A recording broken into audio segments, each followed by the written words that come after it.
Hello audience, আসসালামু আলাইকুম। This is Sadin Zakir. আজকের ভিডিওটা হচ্ছে ক্রিস্টোফার কলম্বাস নিয়ে একটি ইতিহাস বলবো এবং তার সমুদ্রযাত্রার ফলে বিশ্ব ইতিহাস নতুন অধ্যায়ে সূচনা হয়েছিল।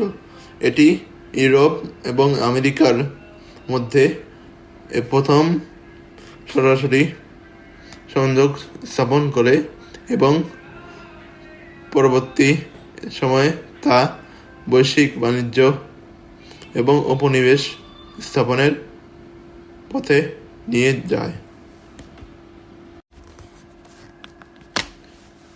ক্রিস্টোফার কলম্বাস তার 4টি সমুদ্রযাত্রার মাধ্যমে আমেরিকার বেশ কিছু অংশ আবিষ্কার করেছিলেন।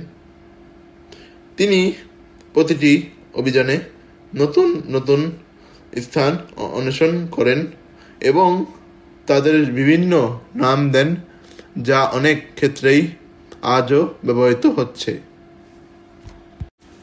কলম্বাসের উল্লেখযোগ্য সমুদ্রযাত্রাগুলি: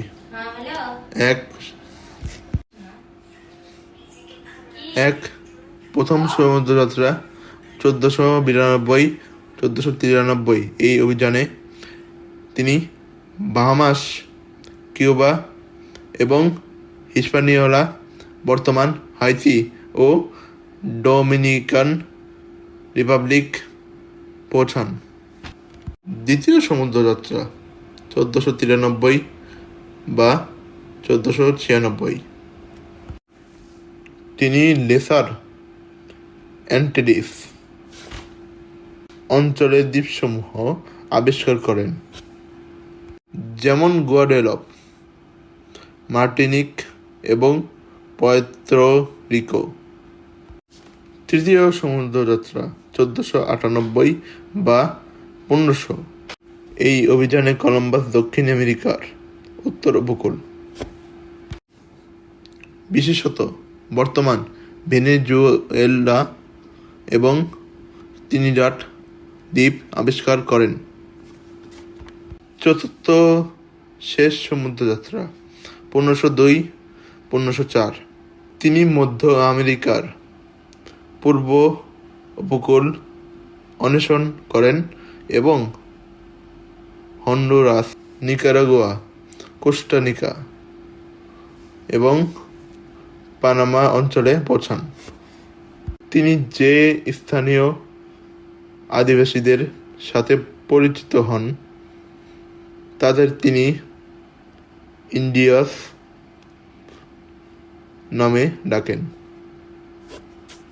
কারণ তার ধারণা ছিল যে তিনি এশিয়ার ইন্ডিজ অঞ্চলে পৌঁছেছেন। এই ভুল ধারণাটি তার পুরো অভিযানের সময় ধরেছিল এবং পরবর্তীকালে আদিবাসী জনগোষ্ঠীকে ইন্ডিয়ানস বলা শুরু হয়। এই অভিযাত্রাগুলো আমেরিকা ও ইউরোপের ইতিহাসের গভীর প্রভাব ফেলেছিল, যদিও এর ফলে আদিবাসী জনগোষ্ঠীর জন্য অনেক দুঃখজনক অধ্যায়েরও সূচনা হয়। ক্রিস্টোফার কলম্বাসের জীবনের এই দিকগুলো তার অভিযান এবং উত্তরাধিকার নিয়ে বেশ জটিল এক চিত্র তুলে ধরে।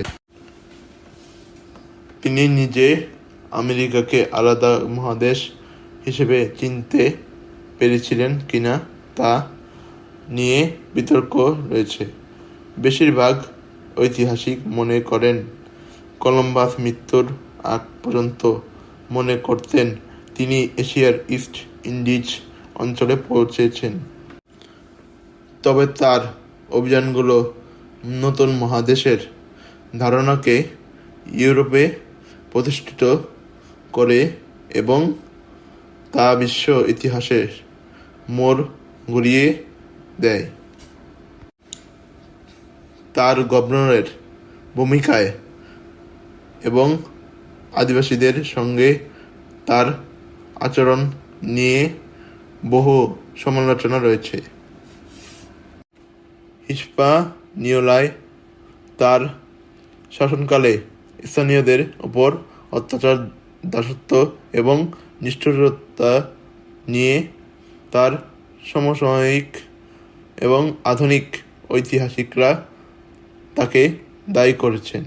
এইসব অভিযোগের কারণে স্পেনের রাজা এবং রানীর নির্দেশে তাকে গ্রেপ্তার করে স্পেনে ফিরিয়ে আনা হয় এবং গভর্নরের পদ থেকে সরিয়ে দেওয়া হয়। উত্তরাধিকারের দাবিগুলো। কলম্বাস এবং তার পরিবার স্প্যানিশ ক্রাউনের কাছে তাদের অধিকার নিয়ে অনেক বছর ধরে মামলা চালিয়ে যায়। কলম্বাসের অভিযানের পর তাকে এবং তার বংশধরদের জন্য অর্থনৈতিক ও রাজনৈতিক সুবিধা দেওয়ার প্রতিশ্রুতি দেওয়া হয়েছিল, কিন্তু এর অনেকটাই বিতর্কিত ছিল এবং পুরোপুরি বাস্তবায়িত হয়নি। এই ঘটনাগুলো তার অভিযানের বিশাল ঐতিহাসিক প্রভাব এবং ব্যক্তিগত জীবনের বিপরীতমুখী দিকগুলোকে একসঙ্গে তুলে ধরে।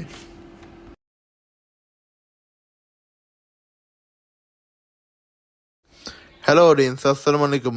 This is Sadin Zakir.